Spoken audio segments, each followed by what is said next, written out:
And right now, I'm gonna do what's called making a bite in the rope. So this bend is called a bite.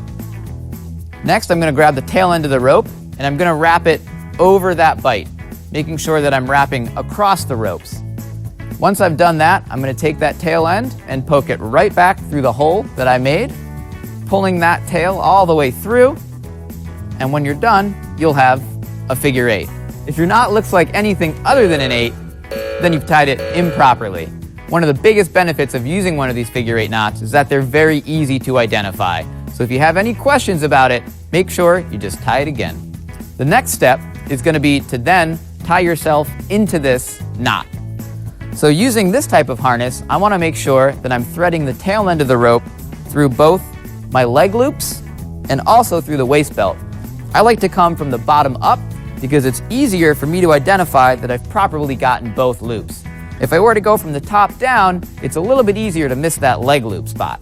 So I like to go from the bottom up. Once I've done that, the rope is properly into my harness, I'm gonna start to trace this knot back, making sure that I have 2 figure 8s when I'm done. So to start tying the knot, it doesn't matter which side of the rope I start on, as long as you stay consistent. We are trying to get parallel lines here. So I'm going to start the knot, pulling that knot nice and close to my harness, trying to keep it about a fist length away. The next step is going to be just to continue to trace this knot around, following that initial figure 8, wrapping it once again around the rope, finishing the knot through here. Once you get to this step, you want to do what's called dressing the knot. And the way to do that is both ends of the figure 8 knot need to be kind of tightened up or set in place. This makes the knot pull a little bit tighter, makes it a little easier to untie, and it prevents any weaknesses from having crosses in the rope. So right here, to get the outside part of this knot a little bit tighter, I'm actually going to fold it in towards the knot, away from the 2 ropes that it's touching. And then to tighten this rope, I'm going to grab 2 ends of the knot, pull those 2, grab the other 2, and pull those 2. It cinches a little bit tighter that way than grabbing the whole knot at the same time and trying to pull it all at once. Once you've tied that figure 8 knot, you're then going to tie your backup knot, which is the double fisherman's knot. And to do so, I'm going to grab the knot, taking this tail end, wrapping it across the other rope, coming back over itself, making an X, and then come around again and sending that tail up underneath the X and pulling that tail through, pushing up on the knot to cinch it down a little bit tighter. Once you've tied the knot, to make sure it's tied properly, you're checking for 5 pairs of 2 ropes in your figure 8. So right here I have 2 ropes coming into my knot, 2, 2, 2, 2 coming out. So that's 1, 2, 3, 4, 5 pairs of 2. And if I flip the knot over, it should look exactly the same on the bottom. And with your safety knot, you should have an X on one side and an equal sign on the other. And even if you think about an X being the Roman numeral for 10, it's a little bit more redundancy to make sure that you have your 10 ropes or 5 pairs. And that is how to tie a figure 8 knot, follow through. Start climbing is how to belay. As the climber ascends and creates slack in the rope, the belayer pulls the slack out of the system, so if the climber falls, they don't hit the ground. Belaying is the most important skill in climbing, so make sure both you and your climbing partner know what you're doing. This video shows belaying with a tube-style device. Consult the manufacturer of your device for proper belaying technique if you use an assisted braking device like a gree-gree. We're going to cover how to prepare to belay, performing a safety check, the proper top rope P-bus belay method, and how to lower the climber once they reach the top. If you're already comfortable belaying on top rope and you want to learn how to belay a lead climber, check out our video on lead belaying. While the climber ties into the rope, you need to do 2 things. Close the system and prepare the belay device. Close the system by tying a stopper knot in the free end of the rope. This way, you can't accidentally lower the climber off the end of the rope. Now you can thread the rope through the belay device. Take the brake side of the rope, pinch off a bite, and push it through the tube. You want the rope leading to the climber on top and the brake strand on the bottom. Then clip a locking carabiner through the rope and the cable on the belay device and into your belay loop. always make sure to lock the beaner. There's a wide range of these tube-style belay devices on the market, but they all work by increasing the friction on the rope. When you pull the brake end down, the rope gets pinched at 3 points, making it pretty easy to hold it in place without using a whole lot of strength.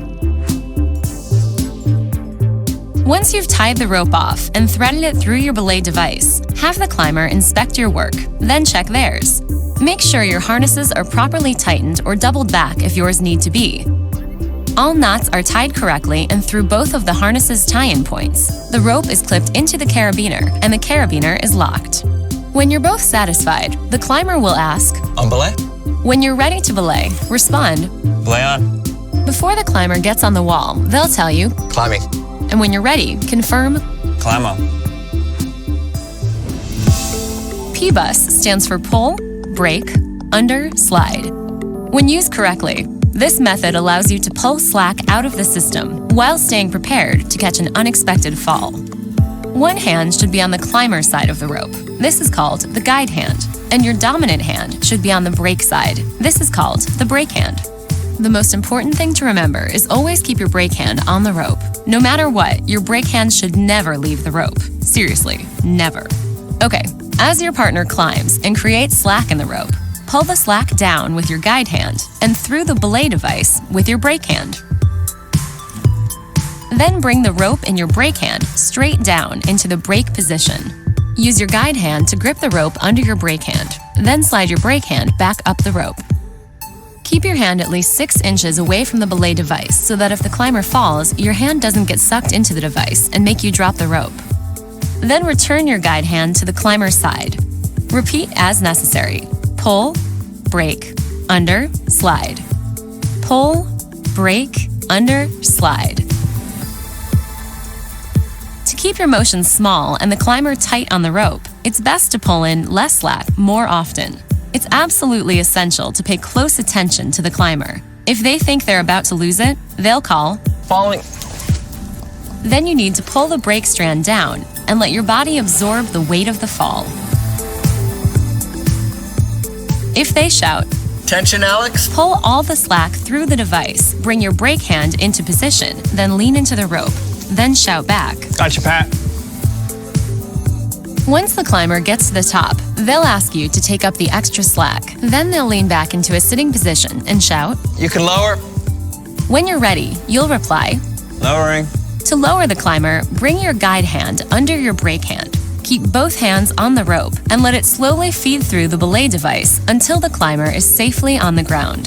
They might call for you to speed up, slow down, or stop the descent. Or you may need to vary the speed based on the terrain. Once the climber is safely on their feet, they'll tell you, Off belay. and you'll give plenty of slack and respond. Belay off. To learn more, check out these videos or click here to find an REI class near you.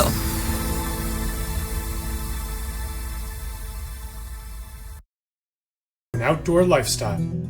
Great, today I'd like to show you a little bit about how to make a top rope anchor when you're going rock climbing. But up here, there's no bolts. All we got is some trees right here.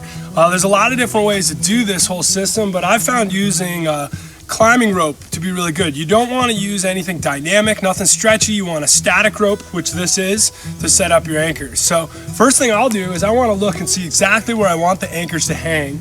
And if you come look right here, I want my anchors to hang right off the edge, right about here. And I've looked at it, there's a great root that can climb up this edge right here. So I look at that point, and then I look back from there, and I want at least 2 trees to tie off to, because I don't want trust one with my life, gotta have 2. And I kind of want them in a V angle like this. So as I look back, there's a big one there, but it's just outside of my V. That one looks pretty good, and one right back there looks pretty good. So, next step is to go anchor to one of these trees. And I'll take one end of this static line I was talking about, and I'm just gonna tie a bowline to this tree right here. Quick bowline is just like this. This is my fancy quick bowline. Boom, do you see that? That was nice. All right, I'll back that up with just a single fisherman's, because you never trust just one knot when you're climbing. So that's anchor point number 1, looking pretty good.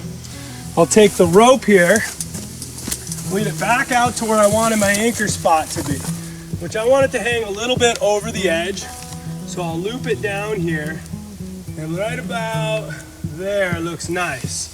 So I take that spot where it's hanging, I'm gonna tie a figure 8 on a bite.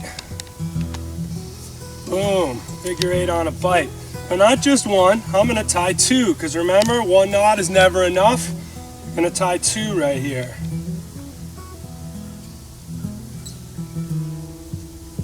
Boom. Now, I'm gonna clip 2 locking carabiners, opposite and opposed. So that one clicked one way, I'll click the other one the other way, right here, off of my anchor points. Now one trick of mine is you always want your anchors to be equalized. So I have one tree that I got hooked up to, but I want another tree to have the exact same amount of weight, and I got a special trick for doing that. What I need is my full-length climbing rope. And this is the same kind of rope I'm using for an anchor. Since we're just top roping here, we don't need dynamic rope with stretch. This rope will last much longer. So that's actually where I got that rope from, was just the ends of one of these ropes. So I'll take my climbing rope and we'll start with both ends. And I'm gonna flake it to the middle. Butterfly coil, making a coil on both sides and trying to keep this nice and clean in my hand, because I will be throwing this coil off the cliff. And just the process is, when I started with both ends in one hand, when I get to the end, that's the middle right there. So now those 2 carabiners that I had clipped, I'm gonna take that middle of the rope and I'm gonna clip it to both of these carabiners and then lock them down. So they're a locking carabiner, turn that down, not too tight. How tight? Finger tight. Just so it doesn't come undone, and those are locked. Set that in the spot I want it. Take my rope, which will now be my weight for equalizing. Give a heads up. Rope! Nobody down there. Clean rope fall. So great. Now, there's some weight on my anchor, so I can really kind of feel that and let that sit. And I notice I give it a little stretch there. Now it's time to tie off to my second tree. I'll take the other end of the rope, lead it right past here. Ooh, I'll go past the Oreos. That's trouble. Motherfucker, mouthful, Mom. And I'm gonna use Oreos. Another knot here, which is called a friction wrap. So I'm gonna take this and pull it until I can see the other one move. That's my point of equalization. Wrap it around, cross over the top right there. That's key. Come around 2 more times, and then tie this off with a single fisherman's to the end point. The benefit of that knot is it doesn't hurt the tree at all. It won't shrink down on it. Bada bing, bada boom. We got a climbing anchor set up. Anybody want to go rock climbing? Yeah. Thanks for watching. If you want to watch more videos, remember to subscribe to our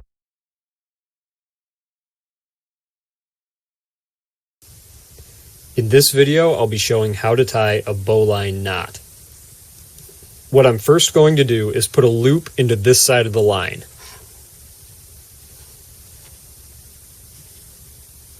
Now taking this end of the line, I'm going to go underneath and through this loop, and then around this side of the rope and back through the hole. That is our bowline knot.